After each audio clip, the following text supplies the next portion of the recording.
कभी किसी ने कोई ऐसा प्रश्न पूछा है जिससे आप सोच में पड़ गए हों?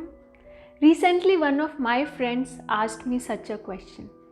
She is pregnant now and we were talking about things like nutrition, exercise, lifestyle changes, and then she came up with a question जिसे मुझे बहुत सोच के आंसर करना पड़ा। प्रश्न था कि what was the most challenging part of my pregnancy? First I thought maybe nutrition, protein, iron, calcium, vitamins, minerals, keeping a track, 2 लोग के लिए खाना। देन आई थॉट नहीं, न्यूट्रिशन नहीं, may be it was the challenges of morning sickness, बहुत थक जाना या फूड क्रेविंग्स। फिर मुझे लगा शायद वो भी नहीं। सबसे ज़्यादा चैलेंजिंग पार्ट रहा मेरे ख्याल से कि जब आप कुछ ग्रॉसरीज लेने गए और आपको वहाँ पार्किंग स्पेस नहीं मिल रही, बट आपको स्ट्रेस आउट नहीं होना है। आपको इवनिंग वॉक पे जाना है पर उस दिन your husband is busy and आपको अकेले जाना है, पर आपको सैड नहीं होना है। अभी भी आपको अपनी हैप्पी स्टेट ऑफ माइंड को मेंटेन रखना है। When you are pregnant, everything affects the baby who is growing inside you. जो हम खाना खाते हैं, जो हम एयर ब्रीथ करते हैं, जो हम साउंड वाइब्रेशन सुनते हैं, एंड इवन द इमोशंस जो हम फील करते हैं। Emotions which we go through when we are pregnant affect the child growing within us. Because जब हम स्ट्रेस्ड आउट होते हैं तो बॉडी एक particular kind of hormones produce करती है, like cortisol and adrenaline. And जब हम हैप्पी होते हैं तो एक different group of hormones produce होते हैं बॉडी में, जैसे कि डोपामिन, सेरोटोनिन, एंडोर्फिन्स। और ये दोनों ग्रुप ऑफ हॉर्मोन्स में एबिलिटी है प्लेसेंटा को क्रॉस करके फीटस तक पहुंचने के लिए। तो अगर आप प्रेगनेंसी में स्ट्रेस्ड आउट हैं तो आपके फीटस के पास स्ट्रेस हॉर्मोन्स पहुंच रहे हैं, और अगर आप प्रेगनेंसी में हैप्पी स्टेट मेंटेन कर पा रहे हैं तो आपका जो बेबी है वो एक हैप्पी एनवायरनमेंट में ग्रो कर रहा है। तो इमेजिन कीजिए अगर इस वीडियो में हम 3 सिंपल तरीके डिस्कस करेंगे जो आपके हैप्पीनेस लेवल को नेक्स्ट लेवल तक ले जाएगा। Before we discuss these 3 ways, एक क्वेश्चन, आप में से कितने लोग सोचते हैं कि हैप्पीनेस एक चॉइस है या हैप्पीनेस एक चांस है? लेट्स सी अगर आपका आंसर अब्राहम लिंकन से मैच करता है। Abraham Lincoln once said that a person is about as happy as he makes up his mind to be। और काफ़ी सारी साइकोलॉजी की रिसर्च अब इस पॉइंट को सपोर्ट करती है कि हर पर्सन का एक हैप्पीनेस सेट पॉइंट होता है जो कि उसके जेनेटिक्स और ब्रिंगिंग अप पे डिपेंड करता है, और मोर और less most of the time her person उस सेट पॉइंट पे रहता है। अगर कोई बहुत पॉजिटिव इवेंट हो जाता है लाइफ में और हैप्पीनेस काफ़ी हाई लेवल पे चली जाती है तो विद इन 2-3 ईयर्स वो वापस सेट पॉइंट पे आ जाता है। और अगर कोई बहुत मेजर नेगेटिव इवेंट भी लाइफ में हो जाता है और कोई पर्सन बहुत डिप्रेस्ड या सैड हो जाता है तो वापस 2-3 साल के समय में वो अपने नॉर्मल सेट पॉइंट पे आ जाता है। अब क्या हम कुछ ऐसा चेंज कर सकते हैं कि हम इस हैप्पीनेस सेट पॉइंट को एक लेवल ऊपर ले जाएं ताकि usually without any external changes हमारा एक जनरल डिस्पोजिशन टूवर्ड्स हैप्पीनेस ही रहे? जी हाँ, बिल्कुल हम ये कर सकते हैं, क्योंकि हैप्पीनेस इज़ अ चॉइस। जब आपको पार्किंग स्पेस में जगह नहीं मिल रही है तो हमारे पास चॉइस है, हम उसमें स्ट्रेस आउट हों, क्रिब करें, कंप्लेन करें, या फिर हम कोई अपना फेवरेट म्यूज़िक सुने, किसी फ्रेंड को कॉल करके उससे बात करें। अगर हस्बैंड के पास टाइम नहीं है आपके साथ इवनिंग वॉक पे जाने के लिए तो आपके पास चॉइस है, आप डिसअपॉइंट हो रहे हैं या आप सैड हो रहे हैं या आप नेचर में खुद के माइंड को एब्जॉर्ब कर रहे हैं, बर्ड्स चर्पिंग, ट्रीज़ की लीव्स फ्लटर हो रही हैं उसको एंजॉय कर रहे हैं।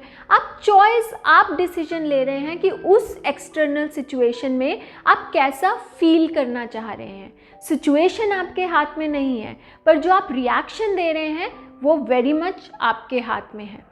स्टडीज़ के हिसाब से हमारी 50% हैप्पीनेस लेवल डिसाइड होता है हमारे जेनेटिक्स के हिसाब से, 10% डिसाइड होता है एक्सटर्नल सिचुएशंस के हिसाब से, एंड रिमेनिंग 40% कि हम कैसे इमोशंस एक्सप्रेस कर रहे हैं डिपेंड करता है कि how we react to situations, how we choose to react will make us either happy और सैड। तो फर्स्ट पॉइंट तो रहा कि whenever possible, whenever you have a choice, thoughtfully choose a happy reaction to your situations.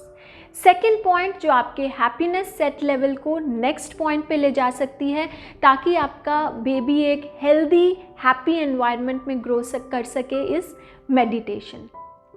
Now studies बहुत evidently इसको prove करती हैं कि विमेन जिन्होंने प्रेगनेंसी में माइंडफुलनेस प्रैक्टिस किया है, meditation, breathing exercises, some type of yoga practice किया है, they have less chances of premature births and low birth weight babies. Meditation से क्या होता है, हमारे ब्रेन में right frontal lobe is responsible for feelings like stress, depression and sadness, and left frontal lobe is responsible for feelings like happiness, activeness, joy, excitement.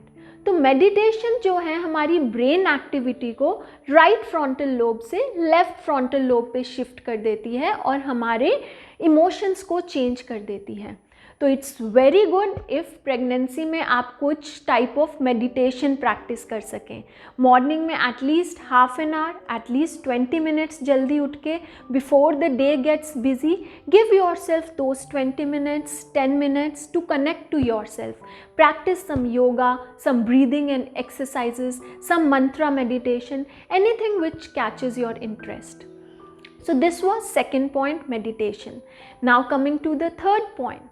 And third point is, yes, smiling. We all know that our face is the mirror of our mind.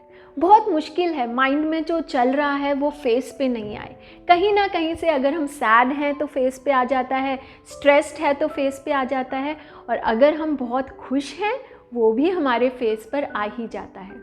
ये तो हम जानते हैं कि जो face है वो mind के फीलिंग्स का मिरर है, पर शायद हम ये नहीं जानते कि हमारे फेस के एक्सप्रेशंस भी माइंड को ट्रिक कर सकते हैं।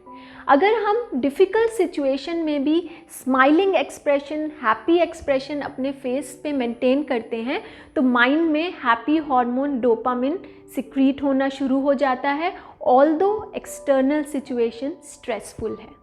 तो थोड़ी सी प्रैक्टिस से हम इसको एक लाइफ हैबिट बना सकते हैं कि डिफ़िकल्ट सिचुएशंस में भी, स्ट्रेसफुल सिचुएशंस में भी एक हैप्पी स्माइलिंग फेस मेंटेन करने के लिए।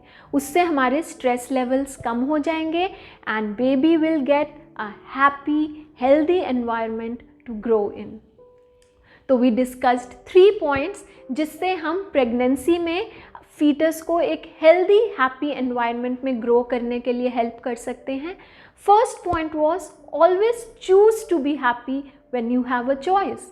थॉटफुल रहें कि इस सिचुएशन में क्या क्या ऑप्शंस हैं मेरे लिए रिएक्ट करने के लिए। Is stress, disappointment the only option to react in this situation, और I can do something better. Second is meditate. Join some meditation classes, some breathing exercises, some yoga, some mantra meditation, which will help you connect to your inner self and also to your baby, even before he is born. And third, maintain a happy expression on your face. Smiling tricks your mind to stay happy.